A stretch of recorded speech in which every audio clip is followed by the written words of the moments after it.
In this video, we'll look at practical lighting in a scene.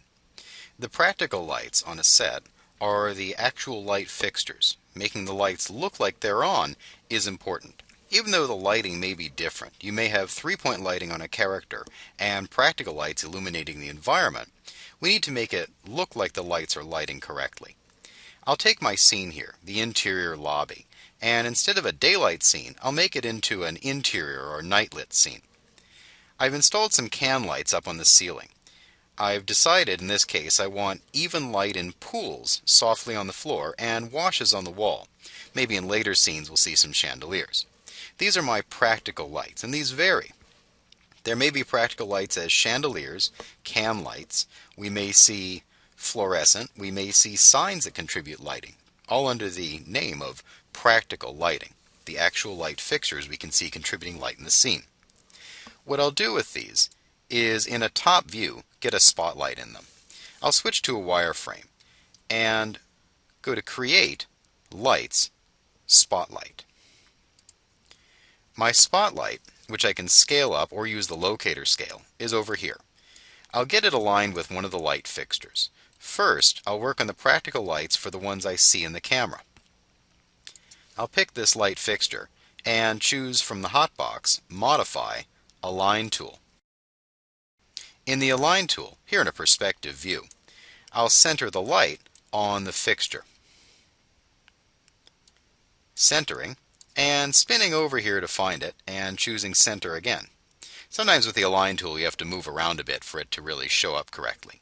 I'll also center it on the light vertically. Now I realize that there is geometry there, but I'll take care of this in a second. This provides a quick way to get it in. I'll rotate this down.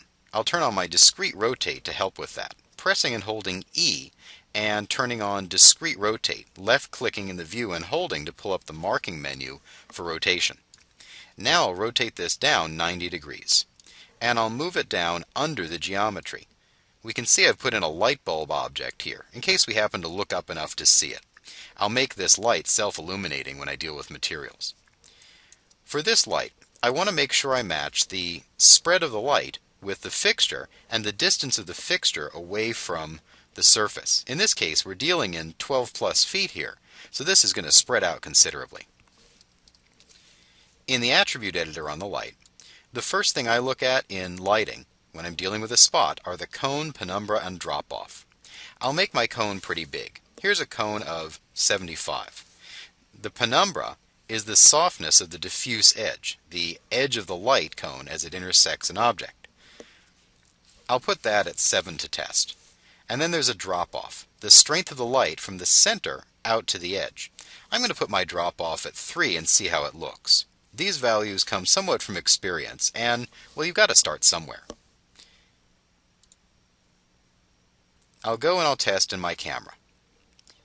I'll pull up IPR and give it a look. Something big here to note. I haven't turned on shadows and I haven't played with intensity.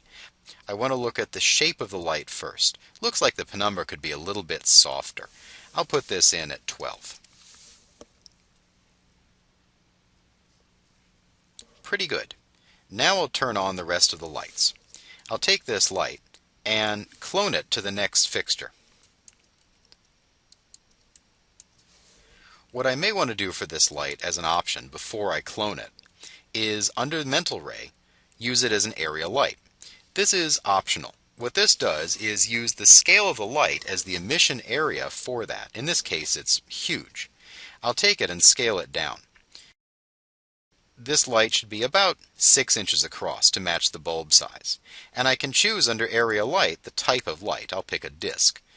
What that does is shape the light to come from that disc and make the area shadows, when using ray tracing, spread out correctly.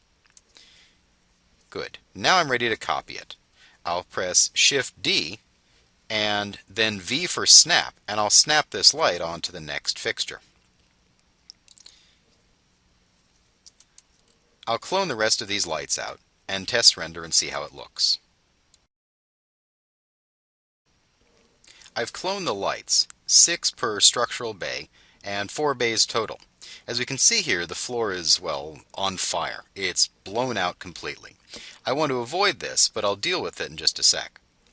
What I'm looking at first are the areas where the light is washing. Not directly hitting, but washing on the walls. The big deal with practical lights is to get the look right. Intensity we can play with, but the light needs to be in the right place. In this case, this soft wash of light on the wall, and also on the column, works correctly with where the fixture is in the distance. We look at lights and say, I think it looks right because it's on the right thing in the right place. Now I can deal with the floor here by playing with the intensity and using decay if I need. I could also put the right material on and wait on the decision on the lights until I have the correct surface going. I'll adjust these a little bit, turning on shadows to see how it looks. When I'm adjusting lighting, one of the things I'll do is set my outliner to be only in lights. What I've done is gone to Show, Objects, and Lights. That way only lights show up in my outliner. Currently I have 24 spots. I can pick them all, and in the channel box adjust their properties. I'll go to the Spotlight Shape 9. Remember, in the channel box, if it's a name and 3 dots, more than one object are selected. All common attributes show up here. Because these are all spotlights, there's the spotlight shape attributes. What I'll do on these is get the drop off a little higher, maybe 5, and I'll see how it looks. I can play with intensity, but I don't want to do that until I've got the photographic exposure node on. I'll also turn on Ray Trace Shadows to make those shadows really stand out.